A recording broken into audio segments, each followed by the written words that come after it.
Hello, ನಮಸ್ಕಾರ ಅಲ್ಲಿಗೆ ನಮಸ್ಕಾರ ಕನ್ನಡ ನಾಡಿನ ಜನತೆಗೆ. ಆ ಇವತ್ತು ಬ್ಲಾಗ್ ಮಾಡೋ ಏನು ಉದ್ದೇಶ ಅಂತ ಹೇಳಿದ್ರೆ ನಿಮ್ಮ ಹತ್ರ ಕೆಲವು ವಿಷಯ ಹಂಚ್ಕೊಳ್ಬೇಕು ಅಂತ ಬಂದಿರೋದು. ಪ್ರತಿಯೊಂದು ಸಮಯದಲ್ಲಿ ಪ್ರತಿಯೊಂದು ವಿಡಿಯೋದಲ್ಲಿ ನಾನು ಹಿಂದಿಯಲ್ಲೇ ವಿಡಿಯೋ ಮಾಡೋದು. ಇವತ್ತು ನಾನು ಒಂದು ಚಿಕ್ಕ ಪ್ರಯಾಸ ಮಾಡ್ತಾ ಇರೋದು ಕನ್ನಡದಲ್ಲಿ ವಿಡಿಯೋ ಮಾಡ್ಬೇಕಂತ. ಅದರಿಂದ ನಾನು ನಿಮ್ಮ ಹತ್ರ ಬಂದಿರೋದು. ಕೆಲವು ವಿಷಯ ಹೇಳ್ಕೊಳ್ಬೇಕಂತ ಹೇಳಿದ್ರೆ ಸುಮಾರು ವಿಷಯ ನನ್ನ ಹತ್ರ ಇದೆ. ಹೇಳ್ಕೊಳ್ಬೇಕು, ಮತ್ತೆ ಕೇಳ್ಬೇಕು, ನಿಮ್ಮ ಅಡ್ವೈಸ್ ತಗೊಳ್ಬೇಕು ಅಂತ ನಿಮ್ಮ ಹತ್ರ ಸಲಹೆ ಕೊಡ್ಬೇಕು ಅಂತ ಒಂದು ಚಿಕ್ಕ ಪ್ರಯಾಸ. ಇವಾಗಲೇ ತುಂಬಾ ಚಳಿ ಇದೆಯಾ ಅಲ್ಲಿ? ತುಂಬಾ ಚಳಿ. ಇಲ್ಲಿ ಕ್ಲೈಮೇಟ್ಸು ಎಲ್ಲ ತುಂಬಾ ಕೋಲ್ಡ್, ಅಂದ್ರೆ ತುಂಬಾ ಶೀತ ಇದೆ ತುಂಬಾ ಇಲ್ಲಿ ಗಲ್ಫ್ ಕಂಟ್ರಿಯಲ್ಲಿ. ಇವತ್ತಿಗೆ ನಾನು ಒಂದು ತಿಂಗಳಾಯ್ತು ಗಲ್ಫ್ ಬಂದು. ರಜೆಯಲ್ಲಿ ಹೋಗಿದ್ದು, ರಜೆಯಲ್ಲಿ ಬಂದ್ಮೇಲೆ ಇವತ್ತಿಗೆ ಇವತ್ತು ಒಂದು ತಿಂಗಳಾಗಿ ಡ್ಯೂಟಿ ಜಾಯಿನ್ ಆಗಿದ್ದೀನಿ. ಮತ್ತೆ ಹೇಳ್ಬೇಕಂದ್ರೆ ಪ್ರತಿಯೊಂದು ವಿಷಯವನ್ನು ಯಾರ ಹತ್ರ ಹಂಚ್ಕೊಳ್ಬೇಕು, ಯಾರ ಹತ್ರ ಇಲ್ಲ, ಅದು ಒಂದು ನಿಶ್ಚಿತ ವ್ಯಕ್ತಿ ಪ್ರತಿ ಹಂಚ್ಕೊಳ್ಬೇಕು ವಿಷಯವನ್ನು. ಸುಖ ದುಃಖ ಇರ್ತಾವಲ್ಲ ಮನುಷ್ಯನ ಹತ್ರ, ಎಲ್ರ ಹತ್ರ ಹಂಚ್ಕೊಳ್ಬೋದು ಸರಿಯಲ್ಲ. ತಮ್ಮ ದುಃಖವನ್ನ ತಮ್ಮ ಸ್ವಂತ ಆಗಿ ಇದ್ದಿರ್ತಾರಲ್ವಾ, ಫ್ರೆಂಡ್ಸ್ ಅಂತೆ, ಅವ್ರ ಹತ್ರ ಹಂಚ್ಕೊಳ್ಬೇಕು. ನೀನೆಲ್ಲ ಆಡ್ಬೋರ್ಡ್ ಜನ ಅಂದ್ರೆ ಇರ್ತಾರ, ಲೋಫರ್ ಜನರು ಇರ್ತಾರ, ಮತ್ತೆ ಒಂಥರ ತರಲೆಗಳು ಇರ್ತಲ್ಲ, ಅವ್ರ ಹತ್ರ ಹಂಚ್ಕೊಳ್ಳೋದು ಸರಿಯಲ್ಲ. ಈ ಜೀವನ ಪ್ರಯಾಣ ಲೈಫ್ ಲೈನ್ ಎಕ್ಸ್ಪ್ರೆಸ್ ತರ. ಒಂದು ಜೀವನ ಇರುವವರೆಗೆ ನಾವು ಎಲ್ಲರ ಒಟ್ಟಿಗೆ ಬಾಳ್ಬೇಕು, ಚೆನ್ನಾಗಿರ್ಬೇಕು, ಒಳ್ಳೆ ಚೆನ್ನಾಗಿ ಮಾತಾಡ್ಬೇಕು, ಚೆನ್ನಾಗಿರ್ಬೇಕು, ಎಲ್ಲರೂ ಸಹಾಯ ಮಾಡಬೇಕು. ಅದು ಯಾರಿಗೂ ಒಂದು ಕೆಟ್ಟದ್ದು ಬಯಸಬಾರ್ದು, ಒಳ್ಳೇದು ಬಯಸ್ಬೇಕು. ಕೆಲವು ನಮ್ಮ ಕೈಯಿಂದ ಮಾಡಿ ಆಗ್ತಾ ಇಲ್ಲ ಅಂದ್ರೆ ಸಹ ಬೇರೆದು ಕೆಟ್ಟು ಬಯಸಬಾರ್ದು, ಒಂದು ಒಳ್ಳೆ ಬಯಸ್ಬೇಕು. ದೇವರು ಆಮೇಲೆ ಮೆಚ್ಚುದು. ಈಗ ಕೆಲವು ಜನ ಇರ್ತಾರ, ಹಾಗೆ ಹೀಗೆ ಹೇಳ್ತಾರ, ಅದು ಅವ್ರು ಹೇಳಿದ್ರು ಇವ್ರು ಹೇಳಿದ್ರು ಅಂತ, ಅದು ಮನಸ್ಸಲ್ಲಿ ಇಟ್ಕೋಬಾರ್ದು. ಕಿವಿ ಕೇಳ್ಬೋದು, ಈ ಕಿವಿ ಬಿಡ್ಬೇಕು ಅಷ್ಟೇ.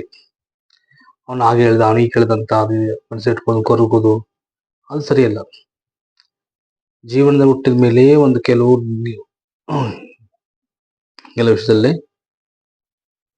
ವಿಷಯದಲ್ಲಿ ಕೆಪ್ಟೆ ಆಗ್ಬೇಕು, ಕುರುಡಾಗಬೇಕು. ಕೆಲವು ವಿಷಯದಲ್ಲೇ ಗ್ರೇಟ್ ಆಗಿ ನಡಿಬೇಕು. ನೀವು ಎಂತ ಹೇಳ್ತಾರೆ ಅದಕ್ಕೆ ಕನ್ನಡದಲ್ಲೇ ಧೈರ್ಯ ಆಗಿರ್ಬೇಕು. ಯಾವ ಸಹ ಬಂದ ಸಹ ಕಷ್ಟ ಬಂದ ಆ ಕಷ್ಟವನ್ನು ಹೆದರಿಸೋದು ಮತ್ತು ಶ್ರಮದ ಇರಬೇಕು ಜೀವನದಲ್ಲಿ. ಹುಟ್ಟಿದ್ಮೇಲೆ ಲೈಫ್ ಅಂದ್ರೆ ಹೀಗೆ. ಕೆಲವು ತುಂಬಾ ಜನರು ವಿಡಿಯೋ ನೋಡ್ತಾ ಇದ್ದಾರೆ, ಕನ್ನಡದಲ್ಲಿ ಮಾಡ್ತಾರೆ ಹಾಗೆ ಹೀಗೆ ಅಂತ. ಲೆಕ್ಚರ್ ವಿಡಿಯೋ ಯಾರನ್ನ ಕಷ್ಟ ಕೇಳಿ ನೋಡ್ಲಿಲ್ಲ. ಇವತ್ತು ನಾನು ಕೆಲವು ವಿಷಯದಲ್ಲಿ ಸ್ವಾಮಿಗಳು ಇರ್ತಾರಲ್ಲ, ಅವ್ರು ಒಂದೊಂದು ವಿಷಯ ಹೇಳ್ತಾರೆ. ಕೆಲವು ವಿಷಯ ಹೇಳಿದ್ರೆ ಒಳ್ಳೆ ವಿಷಯ ಹೇಳಿದ್ರೆ ಕೆಟ್ಟ ವಿಷಯ ಹೇಳಿದ. ನಾನೀಗ ಹೇಳೋ ಮಟ್ಟಿಗೆ ಒಂದು ಸ್ವಾಮಿನ ಫೋನ್ ಮಾಡ್ತಾರೆ, ದೂರ ಪ್ರೇಮಾನಂದ ಮಹಾರಾಜ್ ಅಂತೆ. ಅವ್ನು ಕೆಲವು ವಿಷಯ ಹೇಳ್ತಾನೆ, ಒಳ್ಳೆ ವಿಷಯ ಹೇಳ್ತಾನೆ. ಅವ್ನು ಹಿಂದಿಯಲ್ಲಿ ಹೇಳ್ತಾನೆ. ಅವ್ನು ಫೋನ್ ಮಾಡ್ತಾ ಇದ್ದಾನೆ ಇವಾಗ. ಅವನು ತುಂಬಾ ಒಳ್ಳೆ ವಿಷಯವನ್ನು ಒಪ್ಪಂದವಾಗಿ ಅವನು ವಿವರಣೆ ಕೊಡ್ತಾನೆ, ಎಕ್ಸ್ಪ್ಲೇನ್ ಮಾಡ್ತಾನೆ ಜೀವನ ಹೇಗೆ ಅಂತ. ಅವ್ನಿಗೆ ಫೋನ್ ಮಾಡಿದ್ರೆ ಒಂದು ಒಳ್ಳೆದು ವಿಚಾರ ನಿಮ್ಮ ಮನಸ್ಸಲ್ಲಿ ಬರ್ಬೋದು ಅಂತ ನನ್ನ ಅನಿಸಿಕೆ. ಮತ್ತೆ ಹೇಳ್ಲಿಕ್ಕಂದ್ರೆ ಪ್ರತಿಯೊಂದು ವಿಷಯ ಜನರು ಹಂಚ್ಕೊಳ್ಳೋದು ಸರಿಯಲ್ಲವಲ್ಲ. ಅದರಿಂದ ಕೆಲವು ವಿಷಯ ಹುಚ್ಚು ಮರಿ ಮಾಡೋದು ಒಳ್ಳೇದಂತ ನಂದು ಒಂದು ಅಭಿಪ್ರಾಯ. ದೇವರೇ ಎಲ್ರಿಗೂ ಒಂದು ಹೆಣ್ಣು ಒಂದು ಗಂಡು ಹುಟ್ಟಿದ್ಮೇಲೆ ಅದು ಒಂದು ಬಾಳ ಕೊಡ್ಬೇಕು ಜೀವನದಲ್ಲಿ.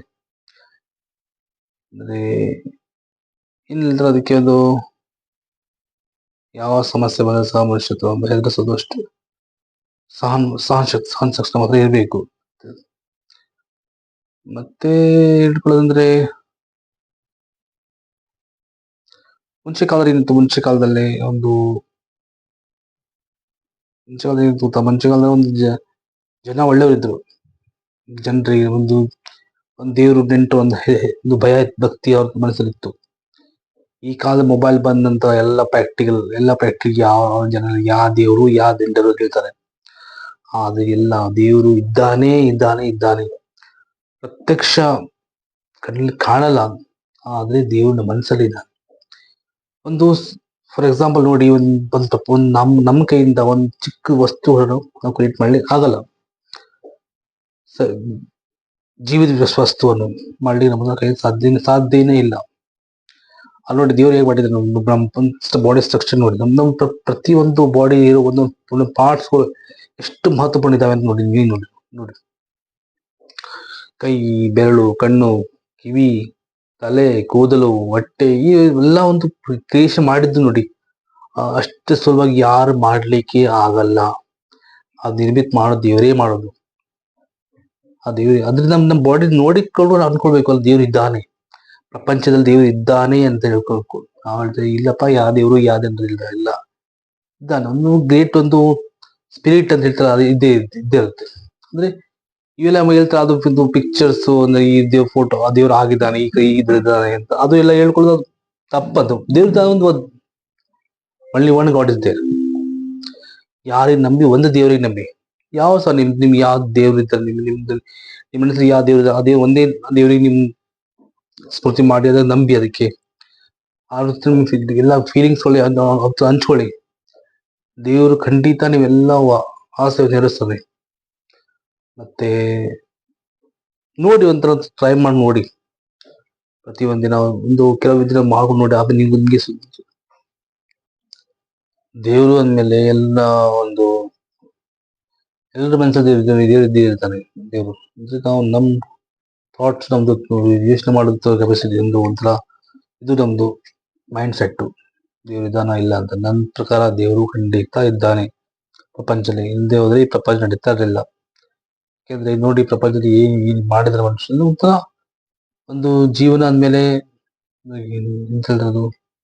ಸುಖ ದುಃಖ ಇದ್ದೇ ಇರ್ತವೆ ಪ್ರಪಂಚದಲ್ಲಿ. ದುಃಖದಲ್ಲಿ ಇರ್ತಾರೆ ಕೆಲವು.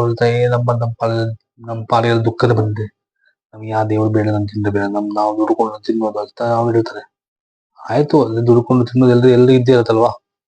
ಆದ್ರೆ ದೇವ್ರು ಸಹ ನಂಬೇಕು, ದೇವ್ರು ಇದ್ದಾರಂತ. ದೇವ್ರು ಇಲ್ಲದೆ ಮನುಷ್ಯನೇ ಇಲ್ಲ. ಅದ್ರಿಂದ ಹೇಳ್ತಿರೋದು ದೇವರಿಗೆ ನಂಬಿ ಅಂತ. ಆದ್ರೆ ನೆಕ್ಸ್ಟ್ ಈ ವಿಡಿಯೋ ಕಂಟಿನ್ಯೂ ಮಾಡಿ, ನೆಕ್ಸ್ಟ್ ಇದು ಬ್ಲಾಕು ಸೆಕೆಂಡ್ ಪಾರ್ಟ್ ಕಂಟಿನ್ಯೂ ಮಾಡುವ. ಅವರಿಗೆ ನಾವು ತುಂಬ ಬಿಸಿ ಇದ್ದ ಕಾರಣದಲ್ಲೇ ಮತ್ತೆ ಈ ವಿಡಿಯೋ ಮಾಡ್ಲಿಕ್ಕೆ ಆಗಲ್ಲ. ಸೆಕೆಂಡ್ ಪಾರ್ಟ್ ಅಲ್ಲಿ ಕಂಪ್ಲೀಟ್ ಮಾಡ್ತಾ ಇರೋದು. ಅವರಿಗೆ ನಮ್ಮ ವಿಡಿಯೋ ನೋಡ್ತಾ ಇದ್ದೀನಿ, ತುಂಬ ಚಾನಲ್ ಸಬ್ಸ್ಕ್ರೈಬ್ ಮಾಡಿ, ಸಪೋರ್ಟ್ ಮಾಡಿ ಅಂತ ಈ ನಿಮ್ಮ ಹತ್ರ ಹೋಗ್ತಾ ಇರೋದು. ಬಾಯ್, ಥ್ಯಾಂಕ್ ಯು, ಟೇಕ್ ಕೇರ್.